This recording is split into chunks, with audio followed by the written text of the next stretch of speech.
dasar dari 3.0 sebenarnya. Nah, kalau kita bicara blockchain, apa sih sebenarnya blockchain? Blockchain itu pada arti sederhananya adalah buku besar, sebuah buku besar ledger, di mana every single transaction, every single piece of information yang ditransmit itu dicatat di situ dan direkam perpindahannya. Siapa yang memiliki informasi ini sekarang? Siapa yang memiliki informasi ini? Oh, ada perpindahan dari pihak ini ke pihak ini. Perpindahan itu semua tercatat di dalam blockchain itu tadi. Dan dia tidak bisa dipalsukan, tidak bisa dihack, tidak bisa ditipu. Kenapa? Karena untuk perubahan itu terjadi di dalam blockchain, semua partisipan di dalamnya harus memverify itu. Gitu ya. Jadi ada beberapa sistem, mungkin kita nggak bisa terlalu detail di sini, tapi intinya prinsipnya, semua partisipan yang ada di dalam sistem blockchain harus memverify perubahan itu. Kalau ada satu aja, satu node aja, satu pengguna aja yang tidak bisa memverify, maka bisa dibilang itu tidak terjadi perubahan gitu. Jadi perubahannya tidak terimplementasikan gitu. Nah, itu sistem blockchain. Ini berbeda dengan sistem non blockchain di mana ketika ada perubahan informasi, misalnya saya mengirimkan uang ke Mas Vincent gitu ya. Nah, itu nanti ada central authority yang melihat, oh, di Wafa uangnya berkurang, di Vincent uangnya bertambah. Nah, kalau di blockchain, ketika saya melakukan perpindahan informasi tadi dari wallet saya ke wallet Mas Vincent misalnya, semua orang di dalam sistem harus memverifikasi itu.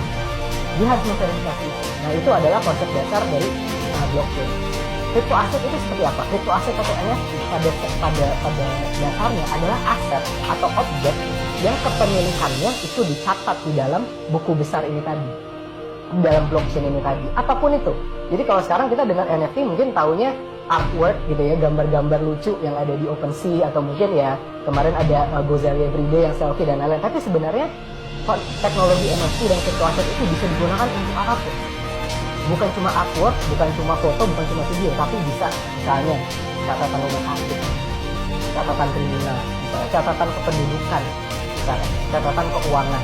Jadi pengaplikasian teknologi blockchain dan crypto aset ini harus dilihat lebih dari manifestasinya sekarang. Gitu. Saya sering bilang momennya Indonesia sekarang ini, Web3 ini seperti momen Keong Racun Cinta Jojo tahun 2007-2008. Jadi di YouTube, orang kaget semua, apa sih itu YouTube? Kok bisa ya jadi terkenal dan dapat uang dari YouTube? Semua langsung bikin video di YouTube, ya kan? Tapi ada proses kagetnya di situ, ada proses belajarnya. Nah, Web3 dan NFT ini sama. Kita sedang dalam proses pembelajaran, akan banyak mungkin hal-hal yang lucu dan hal yang unik dan yang mungkin agak nyeleneh gitu ya terjadi di Web3. Tapi semua ini nanti akan semua menjadi dewasa. Dan pada akhirnya semua juga akan terjadi di Web3. Seperti bagaimana semua yang tadinya terjadi di Web 1.0 terjadi juga di Web 2.0. Nah, apa itu Metaverse? Metaverse itu pada dasarnya adalah menggabungkan semua konsep tadi, NFT, crypto asset, blockchain, smart contract. Nanti kita sedikit bicara tentang smart contract di dalam satu lingkungan virtual. Jadi Metaverse itu adalah kolektif, semua hal itu ada dan dia menjadi seperti dunia yang kita hidupi sekarang, tapi dia terjadi di dalam blockchain. Jadi orang bertransaksi menggunakan crypto aset, kemudian dia membeli NFT sebagai asetnya, mungkin rumahnya nanti tanahnya dalam bentuk NFT. Ketika ada perubahan informasi terjadinya bukan disimpan di server atau di data center, tapi di blockchain gitu. Dan semua terjadi secara virtual dan biasanya menggunakan augmented reality atau virtual reality devices. Nah, ini adalah sebenarnya bentuk metaverse yang sebenarnya. Kalau suatu metaverse tidak memiliki salah satu elemen dari yang saya sebutkan tadi, entah itu crypto atau NFT atau blockchain, itu bisa dibilang bukan NFT dalam arti yang sebenarnya. Karena NFT dalam arti sebenarnya akan menggabungkan semua elemen-elemen tadi menjadi satu dunia virtual itu yang berkesinambungan dan konsisten. Nah, terakhir mungkin smart contract itu apa? Nah, ini juga biar masyarakat Indonesia mengerti. Smart contract pada dasarnya adalah hanya beberapa baris perintah atau kode yang menentukan parameter kalau terjadi ini maka terjadi ini. Kalau terjadi ini, maka terjadi ini. Dan itu diimplementasikan across all Web3 elements, entah itu crypto, blockchain, atau metaverse. Jadi pada dasarnya smart contract itu seperti aturan yang sama-sama disetujui oleh pengguna di blockchain tersebut atau metaverse tersebut, bagaimana meregulasi nilai suatu aset dan lain-lain. Baik, lalu seperti apa dampaknya terhadap perekonomian Indonesia? Oh, dampaknya sangat-sangat luar biasa. Sangat-sangat luar biasa. Karena yang kita harus ingat sekarang itu, di Indonesia masih banyak yang belum terjamah oleh rekening bank. Masih belum banyak yang terjamah oleh credit card, sehingga tidak memiliki credit scoring. Kalau tidak memiliki credit scoring, berarti tidak bisa mendapatkan pendanaan, pinjaman atau investasi.